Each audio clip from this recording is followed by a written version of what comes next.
আসসালামু আলাইকুম। আজকে আপনাদের সামনে একটা নতুন কাজ নিয়ে আসলাম। এটা হলো ফ্রিজের নরমাল চেম্বারের ইভাপোরেটরটা লিক হয়ে গেছে, সেখানে নতুন করে বানিয়েছি। তো এটা আপনি ইচ্ছে করলে যারা ফ্রিজের কাজ করেন নিজেই করতে পারবেন, চেম্বার মিস্ত্রি লাগবে না। তো সেটা আজকে দেখাচ্ছি কীভাবে কাজটা করবেন। তো আমি প্রথমে কয়েলটা বানিয়ে লাগিয়ে নিয়েছি, সেটা ফ্রিজের ভিতরে অলরেডি বসাইছি। সেটার আরেকটা ভিডিও আছে, সেটা পরে দিব। তো এটা এখন হলো শিট কয়েলের উপরে, কয়েলটা যেটা ফিটিং করেছি এক্সট্রা, সেই কয়েলটার উপরে একটা শিট লাগাতে হবে। তো সেই শিটটাকে নর্মালি জিপি শিট অথবা এমএস শিট লাগাই দেয়, কিছুদিন পরে ঝং ধরে যায়। তো আমি এটা এসএসের শিট দিচ্ছি, পাতলা, কিন্তু এটা কখনোই ঝং ধরবে না। এবং এটা 304 গ্রেডের ভালো শিট এসএসের লাগিয়ে দিব। এটা জং ধরবে না, কিছু হবে না, অনেক দিন থেকে।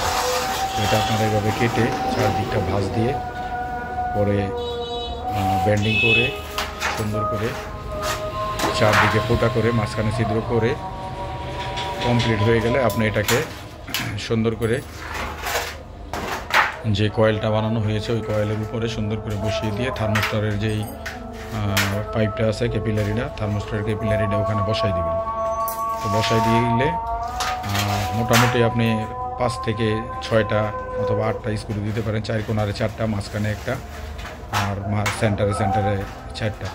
সেই ক্ষেত্রে এটা একটু শক্ত সমর্থ হবে এবং দীর্ঘস্থায়ী হবে, কখনোই এটা আর কোনো রকম প্রবলেম করবে না। তো এটা আপনাদেরকে দেখানোর উদ্দেশ্য হলো যে এরকম অনেকেই দেখা যায় যে ভিডিও দেখে কাজ করার চেষ্টা করেন। তো সেই ক্ষেত্রে আপনাদের সুবিধার্থে আমি ভিডিওটা করে আপনাদের সম্মুখে হাজির হলাম। ভালো লাগলে ভিডিওটা লাইক, কমেন্ট, শেয়ার করে অন্যকে দেখার সুযোগ করে দেবেন। তো আসলে এই ধরনের কাজগুলি সাধারণত যারা করে চেম্বার মিস্ত্রি আলাদা আছে। তো আমিও চেম্বার মিস্ত্রিদের থেকে এই কাজটা শিখছি। তো তাদের কাছ থেকে যতটুকু শিখছি তার চেয়ে আমি ভিন্নভাবে করার চেষ্টা করেছি। তারা ওটাকে করে জিপি শিটের মধ্যে করে লাগিয়ে দেয়, সোল্ডারিং দিয়ে লাগিয়ে দেয়, সোল্ডারিং আয়রনের দ্বারা। তো আমি এটাকে সোল্ডারিং আয়রন দিয়ে না লাগিয়ে আমি আলগা রেখে দিলাম এবং পিছনে এটার যেই কভারটা, সেই কভারটা পিছনে ওইভাবে বসাই দিয়ে বডির উপর থেকে এই কভারটাকে লাগিয়ে দিব। তাতে এটা দীর্ঘস্থায়ী হবে, নর্মালি এখানে আর প্রবলেম হবে না কখনোই। তো সেই জন্য আমি এটাকে এই পদ্ধতিতে কাজটা করেছি। আপনারাও চাইলে এই কাজটা এভাবে করতে পারেন, সেই জন্য ভিডিওটা আপনাদের মধ্যে দেখাচ্ছি। তো এই শিটটাকে কেটে তারপরে 4 কোণাটা তো একটু ধারাদার থাকে, ধারালো যেহেতু পাতলা শিট, তো এটাকে একটু ব্যান্ড দিয়ে নেবেন। আমি টোটালি চারদিকে 1/2 ইঞ্চি করে ব্যান্ড দিয়ে নিয়েছি। তো 1/2 ইঞ্চি করে ব্যান্ড দিয়ে ওটাকে এখন চারদিকে ছিদ্র করে দিচ্ছি। ছিদ্র করে স্ক্রু দিয়ে নর্মাল চেম্বারের বডির সাথে, যেখানে আমি কয়েলটা লাগিয়েছি কয়েলের সাথে একবারে জাস্ট আটকিয়ে দিব স্ক্রু করে। ওই যে দেখতে পারতেছেন ভিতরে যে কয়েলটা আছে, সেই কয়েলের উপরে এখন এটাকে বসিয়ে এবং উপরে যে থার্মোস্টার বক্সটা আছে ওটাকে খুলে থার্মোস্টারের ক্যাপিলারিটাকে বের করে কয়েলের উপরে রেখে দিব। রেখে দিয়ে উপর থেকে শিট দিয়ে চাপা দিয়ে দিব। তো এখানে নর্মাল চেম্বারটা অ্যাজ ইউজুয়াল আগের মতোই ঠান্ডা হবে, আর কোনো প্রবলেম হবে না। এবং এটাতে কখনো জং ধরবে না, রাস্ট পড়বে না, মরিচা পড়বে না, কারণ এটা হলো এসএসের শিট। কারণ SS 304-এর ভালো কোয়ালিটির শিটে কখনোই জং ধরে না। এর চেয়ে নিচের কোয়ালিটি হলে জং ধরবে। তো সেই ক্ষেত্রে আমি এটাকে SSC ব্যবহার করলাম, যাতে করে জং না ধরে, মানুষের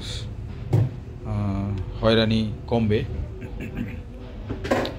তো সাধারণত এগুলি ফ্রিজের এই কাজগুলি যারা করে তারা এতটা চিন্তা করে না, পাবলিকের জিনিস রিপেয়ার করে ছেড়ে দিব, যা হওয়ার হবে। তো এটা আমি আবার পারি না, আমি একটু ভিন্ন টাইপে করার চেষ্টা করি সবসময়। তো আপনাদের কাছে আজকে এটা নিয়ে হাজির হলাম। ভালো লাগলে, এবং যারা এই ধরনের কাজকর্ম করেন, অনেক সময় ছোট ছোট কাজের জন্য চেম্বার মিস্ত্রির পিছনে ঘোরা লাগে। চেম্বার মিস্ত্রি পাওয়াটা একটু ডিফিকাল্ট। তো এই যে এখন আমি স্ক্রু দিয়ে শিটটাকে বসিয়ে দিচ্ছি, দেখেন ওই যে সুন্দর দেখা যাচ্ছে। আসলে পুরো স্ক্রু মারার জায়গায় কাজটা আসলে দেখা যায় না, যেহেতু আমি পিছনে সামনে দাঁড়িয়ে কাজটা করছি। তারপরেও চেষ্টা করছি আমি আপনাদেরকে দেখানোর জন্য। সবচেয়ে বড় ব্যাপার হলো যে টোটাল কাজটা যারা করতে পারবেন দেখে দেখে, বাকিটুকু কিভাবে বসাবেন এটা আসলে ওরকম দেখানোর কিছু না, ওটা আপনি নিজের আইডিয়া থেকেই পারবেন। কয়েলটা থেকে একটু বড় সাইজের শীটটা কাটতে হবে। তো আমি মোটামুটি চেষ্টা করেছি যে কয়েলটা যেই এরিয়াতে বসাইছি চারদিকটা হালকা হালকা ফাঁকা রেখে টোটালটাই আটকিয়ে দিতে, যাতে বাইরের ভিতরের জিনিসটা না দেখা যায় কয়েলটা, এবং ঠান্ডাটা ঠিক মতোই হবে। আর তাছাড়া যেটা হলো যে উপরের যেই অংশগুলো, সেই অংশগুলো সুন্দর একটা শীট লাগানোর কারণে এর যে বিউটিটা ঠিক থেকে গেল। কারণ একটা জিনিসের সৌন্দর্য নষ্ট করে দেওয়াটা সেটা ভালো কাজ নয়। তো সেই জন্যে সুন্দর যাতে ঠিক থাকে সেইভাবে এই কাজটা করা হয়েছে। এবং ওটার যে ড্রেন লাইন আছে পিছনের, তো শীটটাকে এরকমভাবে লাগানো হয়েছে যে ড্রেনিং যখন হালকা ঘামবে, কারণ ফ্রিজটা যখন অটো হয় তখন নর্মালের মধ্যে হালকা যতটুকু আইস থাকে সেটা গলে পানি হয়ে যায়, নর্মাল হয়ে যায়। নর্মাল হয়ে যাওয়ার পরে আবার কি হয়, এটাকে করা হয় আর কি, যে ওই ড্রেন দিয়ে চলে যায়। তো ড্রেনেজ ব্যবস্থা ওরা ঠিক রাখতে হয়। সেক্ষেত্রে আমি ড্রেনেজ ব্যবস্থাকে এরকমভাবে করে দিয়েছি যে বাইরে যাতে করে ড্রেনের পানিটা না চলে আসে। তো চারদিকে স্ক্রু মেরে দিয়েছি, মাঝখানে মেরে দিয়েছি এবং নিচে আটকে দিয়েছি যাতে করে এটা সহসা এটা থেকে কোনো লিকেজ না হয়। তো ধন্যবাদ সবাইকে। ফ্রিজটা যেভাবে মেরামত করলাম, তো আপনারা চাইলে যারা টুকিটাকি এই ধরনের কাজকর্ম করেন অবশ্যই নিজেরা এই কাজটা করতে পারবেন, এবং আশা করি সবার কাজে লাগবে। দেখে ভালো লাগলে সাথেই থাকবেন, ইউটিউব চ্যানেলটাকে সাবস্ক্রাইব করবেন এবং লাইক কমেন্ট শেয়ার করে পাশে থাকবেন ইনশাল্লাহ। তো এই যেটা কমপ্লিট হয়ে গেল, এখন এটাকে গ্যাস চার্জ করি।